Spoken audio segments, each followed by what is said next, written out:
Hello, welcome to Gen Z Finance. I am documenting my financial journey here on YouTube and over on my Instagram at ZNO Finance. So please make sure to like this video, subscribe to my channel, and go follow me over there for more personal finance content. Today we are doing a couple of things. First things first, we're going to look at my January 2022 net worth. And then the second part of the video will be just a couple of other statistics and numbers for January, my savings rate, my gross income, everything like that. First things first, here on screen is my net worth tracker spreadsheet and dashboard. If you are interested in it, there is a link in the description box down below. But we're going to be looking here at January 2022. And first we're going to look at my cash. So, my cash did okay in January, and my cash in like all of my checking account, savings account, everything like that, the net increase for the month was just under $200. Now we get into my invested assets, starting with my 401k. At the end of December, my 401k was at $33,876. And at the end of January, it was at $33,523. That does mean that my 401k decreased by $352. And not only did it decrease by that much, I also put in, that's on top of me putting in about $1,500. So really the loss was closer to like $1,900 in this one account. And that's just because the market had a rough month in January. Sometimes it happens, you can't control it. And I'm invested in just total index market funds. So you're going to see the same kind of story throughout this net worth. For my HSA, this actually increased this month by $367 from December. Now it's up to $7,208. But when you think about the fact that in total $742 was deposited into this account this month, overall, I saw like a $400, $500 loss in this account. So the reason why so much money went into this account this month is because my employer contributes $500 to my HSA right at the beginning of the year. So $500 of that was my employer's contribution, and then the other $242 was just my normal paycheck contributions. So my Roth IRA balance also decreased only by $7, but again, you see I put in $1,000. I actually put in like $1,000, I think like on the second or third of the year, like right before the market actually like tanked. So I was like, okay, that was fun. Again, can't really control it. I just kind of dollar cost average in regardless of what the market is doing. And then my taxable Vanguard brokerage account also saw a loss of about $453, and I did not put anything into this account this month. So that account balance is now at $9,137. So in total, assets in December were $98,309. At the end of January of 2022, they're now at $98,040. So overall, I invested $3,300, but my assets actually still decreased by about $270 just because the market was not doing so great. You can see my cash on hand, increased, which we kind of saw that when I was talking about that. And then my total assets decreased by about, $500-ish compared to December. Next, for my liabilities, the only thing I have is just whatever the statement balance is on my credit card as of the last day of the month. So that was at $605.10. My student loans are all paid off, so that's the only debt I have, which means my net worth for January 2022 is $97,435. Following what happened to my assets, this is a decrease of $364 from December.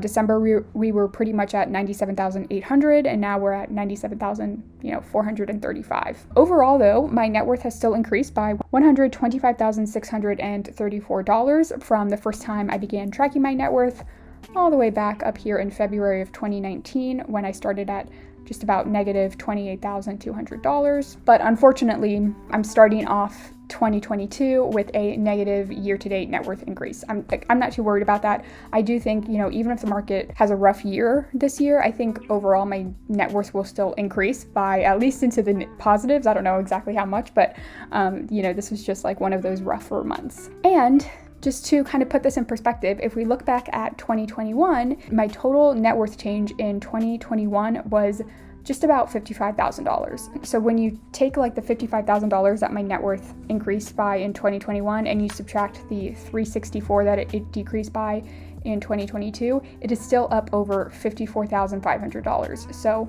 really nothing to worry about at all for me. Okay, so that is my net worth and the kind of changes I wanted to highlight for January. So now I'm going to take you into this spreadsheet bundle I have, and this is just a bunch of random files I've put together and spreadsheets I've put together to kind of help me track some things. This is a spreadsheet I'm creating to help track my gross income.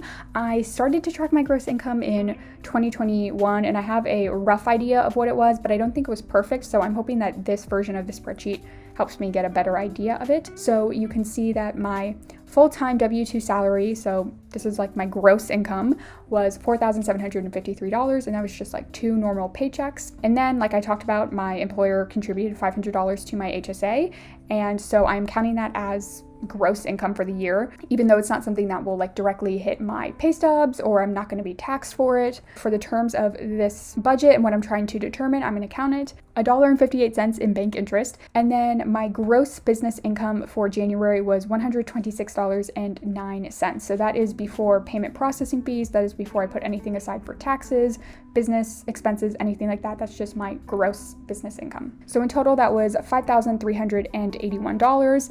And then down here, you can see the breakdown of, how did that get whittled away? So first we have my paycheck deductions that count as investments. So that was my pre-tax and Roth 401k, and then the $742 for my HSA. I counted that $500 of employer contribution for my HSA here. So I need to also kind of count that down here where it just went into invest. So in total, $2,311.10 of my gross income was immediately sent to investments even before it hit my bank account. So that's before I did my additional, Roth IRA investing or anything like that. Next, we've got my other deductions. These are pretty much my medical deductions.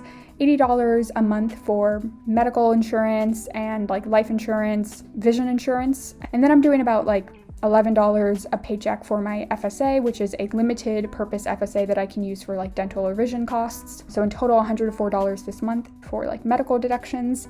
And then now we get to taxes. So for Social Security, $273.52 went to taxes. So this is only from my main full-time W-2 job. This does not include any taxes that I have set aside for my business income. And that's just because I haven't actually sent in an estimated payment for my business taxes yet for 2022. So when I do that, a new line will appear here, business tax estimates, but just from my W-2 job, $273 to Social Security, $63.97 to Medicare, and then $300 to federal for total taxes for the month of $637.81. And so then, while my gross income was $5,381, my net income that actually hit my budget, that I actually used to budget in January, was $2,202. So if you kind of subtracted all of this out, if you took the $5,381 minus my total investment deductions, total other deductions, and total taxes, you would actually get a net income of $2,328, but that's because that's including my $126 in business income,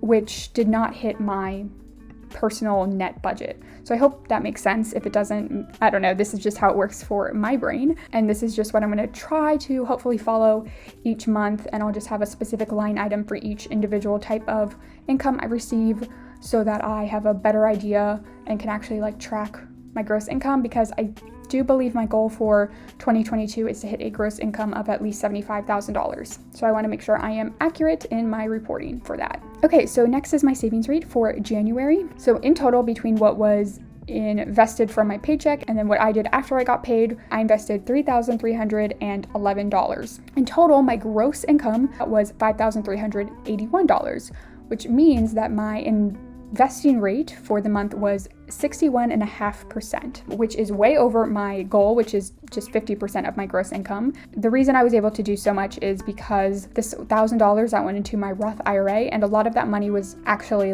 saved from December. So December was a 3 paycheck month for me.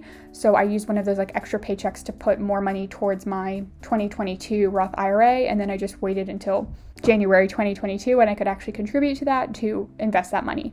So that's why I was able to do so much, because Normally I'm only putting like $500 a month towards my Roth IRA. Okay, so this next savings rate, this is kind of based on my net income. So like I mentioned, my net income was $2,202. Total spending in January, not including anything I sent towards investments or savings, was just about $1,100, which means that I did not spend, again, just about $1,100 of my net income. I have here this line saved in cash. So since I know that I did $1,000 in investing, so that makes my like not spent savings rate based on my net income to be just about 50%. And so this last rate down here is a combination of the previous two. So the first one was looking at just my investing and my gross income. The second one was looking at just my net income and what I did not spend. And then the last section down here combines the two. So we're back to looking at my gross income, which again was $5,381. And then in total, I either invested or saved $3,414 in January, which means that my total savings rate based on my gross income is just about 63.5%. And then the last thing we're gonna look at is this chart. I had a similar one in 2021, which you can actually see I need to update these names, so we can do that now. So this just tracks my goal towards my yearly spending limit. You can see down here that my goal is to spend $17,000 or less for 2022, and that works out to be on average $1,416 a month. So that is what my on average limit is for each month. So you can see that in January, I only spent $1,100, which means that I was like under the limit by $317. And so that means I still have about $15,900 left to spend for the entire year for the next 11 months. So I will check in on this progress in this chart every so often. I'll keep you up to date. Okay, so that is going to be it for this video. Like I said, if you're interested in this spreadsheet or any of the other spreadsheets, please check out the description box down below and the link to my Buy Me a Coffee page. That's where I host all of the spreadsheets that I have for sale. So you can look over there if you're interested in something and see if I have it available for purchase. As always, thank you all so much for watching. I hope you all are staying safe and healthy and that you have a good day.